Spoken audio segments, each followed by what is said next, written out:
Je suis très content que tu participes à ma plus récente enquête avec moi, Tantine. Le commissaire Mondara a bien fait de te choisir comme officier de sécurité du docteur Tadorn et de son expédition partant à la recherche de la cité perdue de Kimbutaka. Je pense qu'il te tient en très haute estime. Oh oui, c'est mieux que la façon dont il me tient d'habitude. Par le cou. Le docteur Tadorn est un éminent archéologue suisse. Cela m'étonne qu'il ait reçu des lettres de menaces signées Le Fantôme sans tête. Ces lettres sont sûrement de vulgaires canulars. Comment est-ce qu'un prétendu fantôme sans tête pourrait écrire une lettre, je te le demande? Et encore plus, lécher un timbre. Eh bien, que pensez-vous de tout ça, vous, monsieur Souchet? Je dis que je ne m'attendais pas à tout ça. Si j'avais entendu parler de ces lettres de menaces avant de prendre mes vacances de ma banque, je ne serais pas venu. Soyez tranquille, le docteur Tadorn a une grande expérience de ces aventures, tout comme ses assistants Victor Sarcel et Esther Barbary. Nous sommes entre bonnes mains. En tout cas, j'espère que tu ne découvriras pas d'autres mystères, Tantine. Qui sait ce que nous découvrirons? C'est une expédition archéologique, après tout, Willy. Si j'en crois cette carte ancienne que j'ai découverte à Chichen Itza, la cité perdue de Kimbutaka devrait se trouver à 1 jour de marche de l'endroit où nous sommes. Si le fantôme sans tête ne nous trouve pas d'abord. Sottise, monsieur Souchet. En tant qu'autorité internationale sur les civilisations anciennes, je peux vous assurer à tous qu'il n'existe aucun fantôme sans tête. Et même s'il en existait un, il devrait être plutôt effrayant pour me faire rebrousser chemin. Allons à Kimbutaka. Nous te suivons, Victor. Conduis-nous à bon port. En avant, mes amis. Je dois admettre que j'avais une petite arrière-pensée en acceptant cette expédition, Willy. J'en étais sûr. Tu veux résoudre encore un autre mystère. C'est vrai, mais il n'est pas du genre que tu imagines. J'espère bien capturer un pan noir pour le club des amateurs de lépidoptères de Suisse. Il y a des léopards dans la jungle? Les lépidoptères sont des papillons, Willy, pas des léopards. Le pan noir est un papillon très rare. Évidemment, il y a aussi des léopards dans la jungle. Non. Nous devrions rebrousser chemin. Le fantôme sans tête a écrit que la seule chose que nous trouverions grâce à cette expédition serait des cannibales. Je ne sais pas ce que vous en pensez, mais je n'ai guère envie de finir en terrine. Je crains que le fantôme sans tête ne commette une erreur. Il n'existe aucun cannibale en Amérique centrale. Tu as raison. Et même s'il y en avait, je ne crois pas que nous en verrions. Ils sont trop occupés à servir leurs amis à dîner.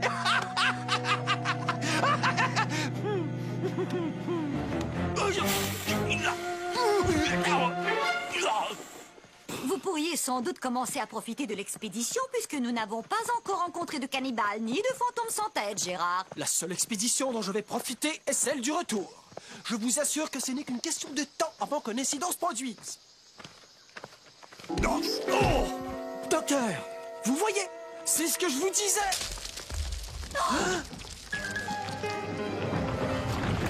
Rocher! Sauf qu'il peut.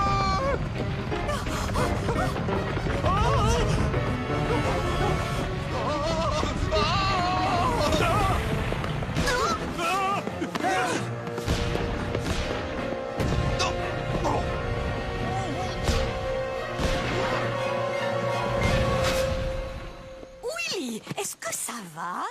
J'ai failli me faire transformer en magret de canard. Vous êtes un héros. Si vous ne nous aviez pas poussé à ce moment-là, l'un d'entre nous aurait pu être gravement blessé. Oh, ne m'en parlez pas. Je trouve très suspect que le rocher se soit mis à rouler à cet instant exactement. Mais qui l'aurait poussé? Nous étions tous ici, non? C'était un piège. Voyez, le docteur Tadorn a trébuché là-dessus. Des lettres de menaces, des chutes de pierres. Notre expédition est victime d'un sort, un mauvais sort. Gérard a peut-être raison. Si quelqu'un a utilisé cette liane, eh bien... Nous sommes dans la jungle et elle est remplie de lianes. Évitons de sauter aux conclusions. Il est possible que les lois de la gravité aient mis ce rocher en mouvement. Exactement, ce sont des choses qui arrivent. En avant vers Kimbutaka. Parfait! Le docteur Tadorn a raison de dire qu'il y a des lianes dans la jungle. Mais par une étrange coïncidence, celles-ci sont de la même variété. Nous allons garder l'œil ouvert et le bon et surveiller tout ce qu'il y aurait de suspect.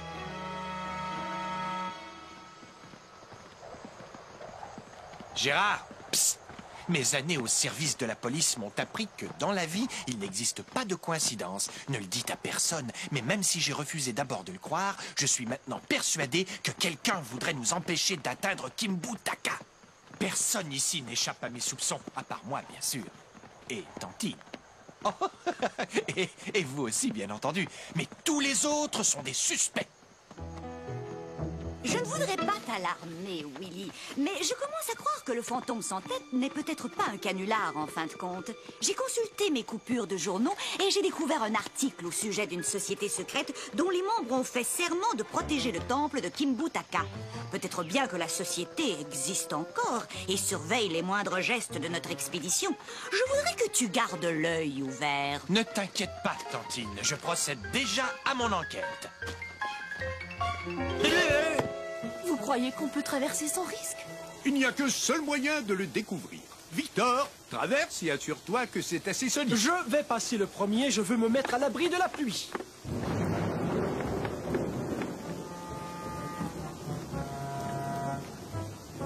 Oh, Dieu soit loué. Dépêchons-nous, Esther, il ne sert à rien d'attendre plus longtemps.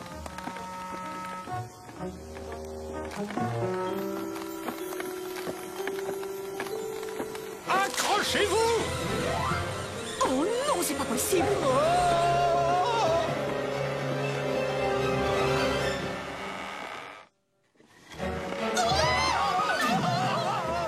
faisons vite, le pont menace de s'écrouler.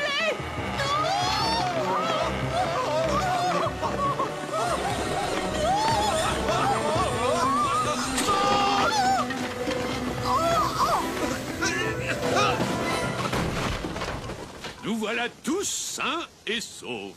Nous y sommes tous, sauf Gérard. Je m'étais mis à l'abri sous les feuilles.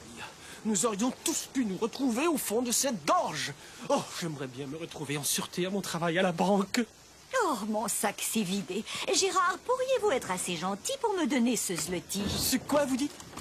Zloty, c'est une pièce polonaise. J'ai aussi un penny britannique, un florin hollandais et même une roupie indienne. Ce sont des souvenirs de mes voyages à travers le monde. Au train où vont les choses, cette expédition pourrait être votre dernière. Nous devrions rebrousser chemin avant qu'il soit trop tard. Nous ne le pouvons pas. Le pont s'est écroulé. Ce sont des choses qui arrivent. Vous avez dit ça l'autre fois. Et je le dirai à nouveau. En avant vers Kimbutaka. Ne faites pas attention. Ce câble a été coupé.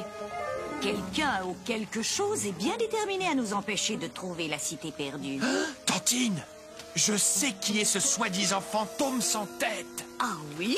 Oui, Victor Sarcel. Tu as dit que le câble avait été délibérément sectionné. Eh bien, Victor a toujours un couteau. Quant à son motif, quel moyen ingénieux de sortir de l'ombre que projette sur lui le docteur Tadorn en sabotant son expédition pour prendre à son compte la gloire de la découverte de Kimbutaka. Elle est très plausible, ta théorie, Willy, mais difficile à prouver sans témoin ni la moindre preuve concluante. Gérard Souchet était avec lui, mais il se cachait sous un buisson. Si ce n'est pas Victor, alors qui est-ce?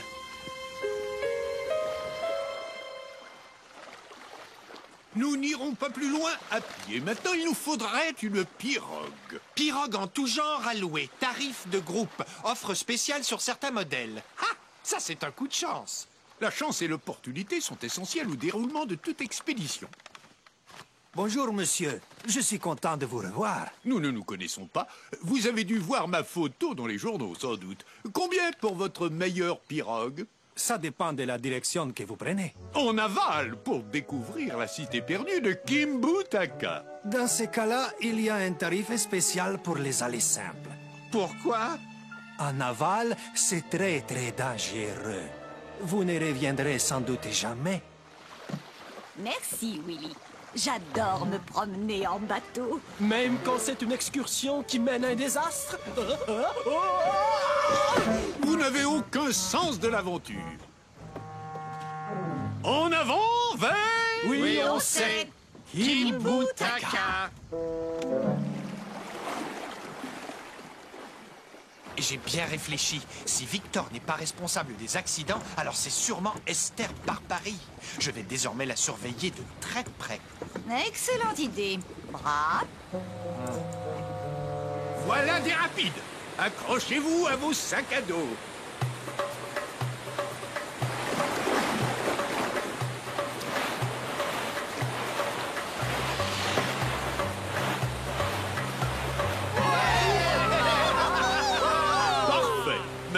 Il ne nous reste qu'à passer la grande chute. La grande chute?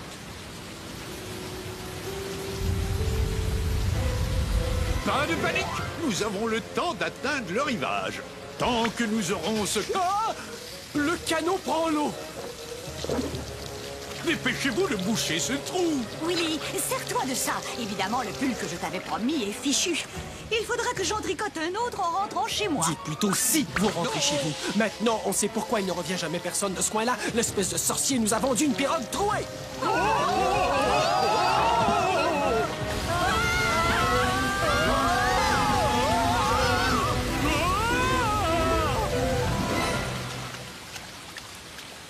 C'était vraiment toute une expérience. Expérience, expérience. Nous avons failli nous noyer. Ne dites pas de sottises, nous sommes des canards. Ah ah! C'est exactement ce que je soupçonnais. Esther Barbary semble avoir disparu. Elle devait se douter que je la soupçonnais et elle s'est enfuie. Elle est montée en premier dans la pirogue, tu te souviens? Ça lui a laissé tout le temps d'y percer quelques trous. Alors pourquoi donc a-t-elle récupéré notre équipement?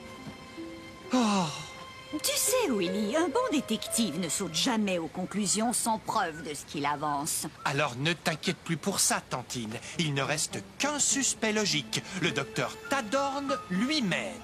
Je vais le surveiller de très près. Bravo, mademoiselle Barbary. Sans votre présence d'esprit, notre expédition était perdue. Mais nous sommes perdus.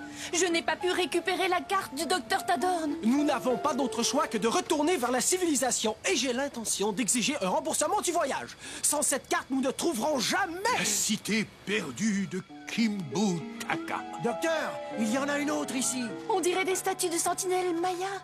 Mais où se trouve le reste de la cité? Nous nous trouvons en plein milieu de la ville. Regardez ça! Ça veut probablement dire bienvenue à Kimbutaka, nombre d'habitants 0. Mais cela ne veut pas dire ça du tout, ignorant. Ces hiéroglyphes donnent la date de fondation de Kimbutaka 9-13-000 du calendrier Maya. C'était un mardi. Bravo, Gérard. La légende veut que lorsque les conquistadors espagnols sont arrivés à Kimbutaka, ils ont été effrayés et chassés par un fantôme sans tête monté sur un gigantesque tatou. Attendez, je vais vous montrer. Il y a une illustration dans mes papiers. Ce n'est pas une légende, c'est un fait. Moi, je vais me coucher. Alors, à demain matin, si nous sommes encore ici, je veux dire...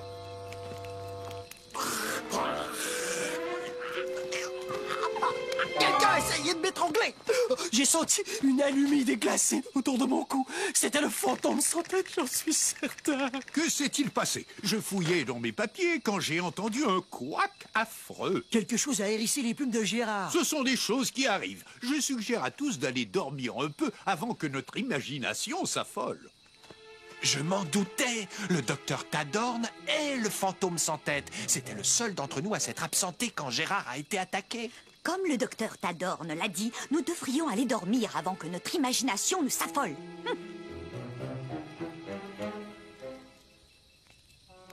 Quel bruit terrifiant!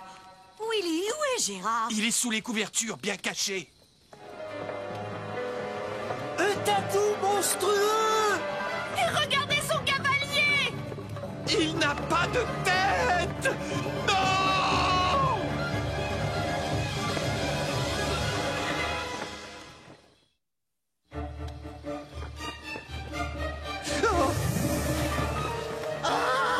La légende était vraie! Le fantôme sans tête va tous nous massacrer! Ressaisissez-vous, vous êtes un scientifique. Merci. Ça va aller mieux. Sommes-nous tous présents et sains et saufs?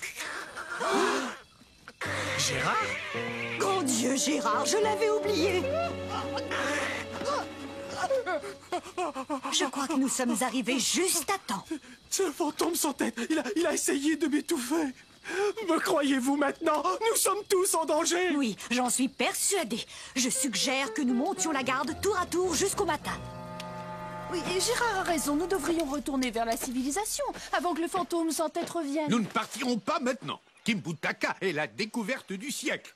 Il y a des photos à prendre. Il y a aussi des poteries anciennes à déterrer. Et il y a un mystère à résoudre. En tant que responsable des fouilles, je crois qu'il faut nous séparer en différentes équipes. Faites ce que vous voudrez. Il n'est pas question que je me trouve en face de cet affreux fantôme. L'archéologie et la résolution des mystères ont tant de choses en commun, Willy. Dans un cas, on creuse la terre pour découvrir des artefacts. Et dans l'autre, on découvre des indices pour en arriver au fait.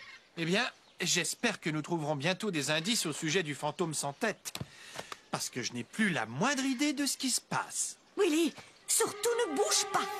Derrière toi. Qu'est-ce que c'est? C'est un indice? C'est le fantôme sans tête? Non, c'est un pan noir papillon. Willy, fais attention! Ne t'en fais pas, Tantine. Voilà enfin un fugitif insaisissable que j'appréhenderai.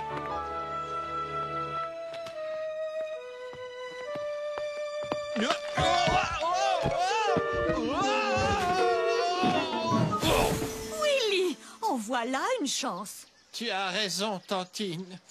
Ce buisson a amorti ma chute. Ah oui, c'est vrai, c'était une chance. Non, je voulais dire que j'ai aperçu ça. Des traces de bicyclette. Aucun membre de notre expédition n'a de bicyclette. Précisément. Tu viens de découvrir un important indice. Oh, tu sais, le mérite ne me revient pas entièrement, car tu as... Wow! On a découvert un trésor caché. Quelqu'un est arrivé avant nous à Kimbutaka. Quelqu'un qui a une bicyclette et un déguisement de tatou et de fantôme. Et quelqu'un qui avait aussi besoin de papier, Willy. Je sais exactement ce qui se passe, mais qui se dissimule derrière tout ça? Je me demande quels archéologues font des fouilles en Amérique centrale. Ah ah! Voilà un nom que je reconnais. Willy, baisse-toi! Hein? Où ça? Non, non, regarde! La toile! Willy, tu viens de me donner une idée. Nous allons attraper notre fantôme.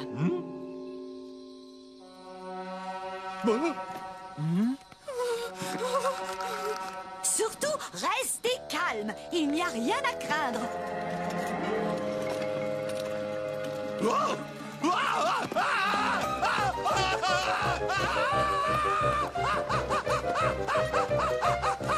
Grand Dieu, il essaie d'attirer le monstre loin de nous. C'est l'acte le plus courageux que j'ai jamais vu. Vite, Tantine, vas-y!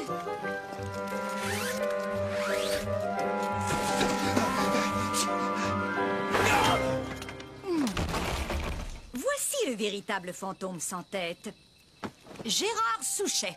Ou je devrais plutôt dire Geraldo Succhetti, l'archéologue véreux tristement célèbre. Miss Mallard, comment donc avez-vous déduit que Gérard, je veux dire Géraldo, était le fantôme sans tête qui nous hantait? Geraldo Succhetti a pillé des artefacts d'une valeur inestimable à Kimbutaka depuis des années. Quand il a su que vous veniez en expédition pour retrouver la cité perdue, il s'est rendu compte que son secret serait percé à jour. Il crut que des lettres de menaces signées par le fantôme sans tête suffiraient à vous éloigner, mais il avait sous-estimé votre détermination.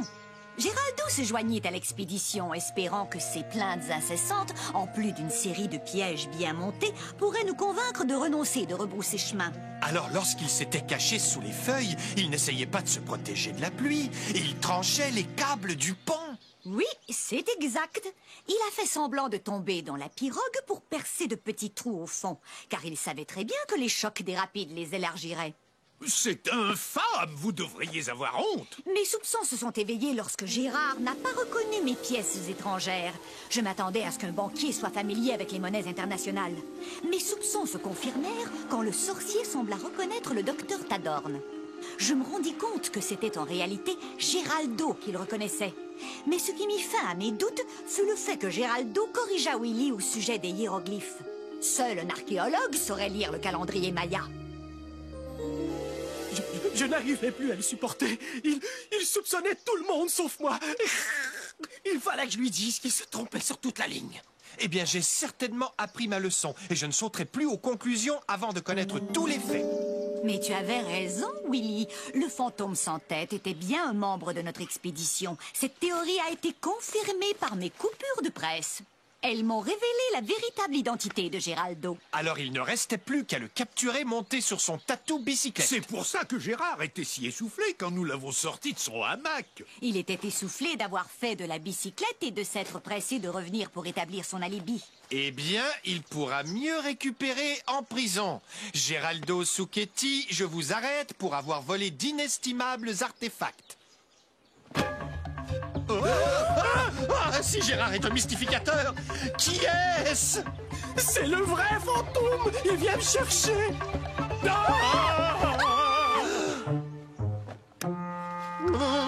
Commissaire Mandarin? Bravo, siffleur! La police soupçonnait Zucchetti depuis l'arrivée des lettres de menace, mais nous n'avions aucune preuve. J'ai bien essayé de vous contacter en route. Croyez-vous vraiment que je vous enverrai pour une importante mission sans le moindre renfort? En parlant de renfort, commissaire Mandarin, il est grand temps que je vous présente officiellement à ma tante.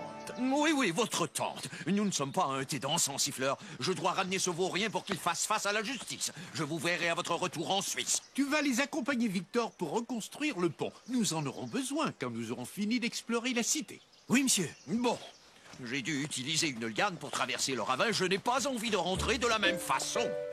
Ah, te voilà, tantine. Chut, je ne voudrais pas l'effrayer. Qui donc? Le pont noir, mon papillon. Ah, quelle histoire! D'abord, vous nous aidez à découvrir la cité perdue de Kimbutaka, puis vous démasquez un vaurien d'archéologue, et ensuite, vous découvrez le plus rare de tous les papillons, Miss Mallard. Il faut dire quelques mots pour la postérité. Ce sont des choses qui arrivent.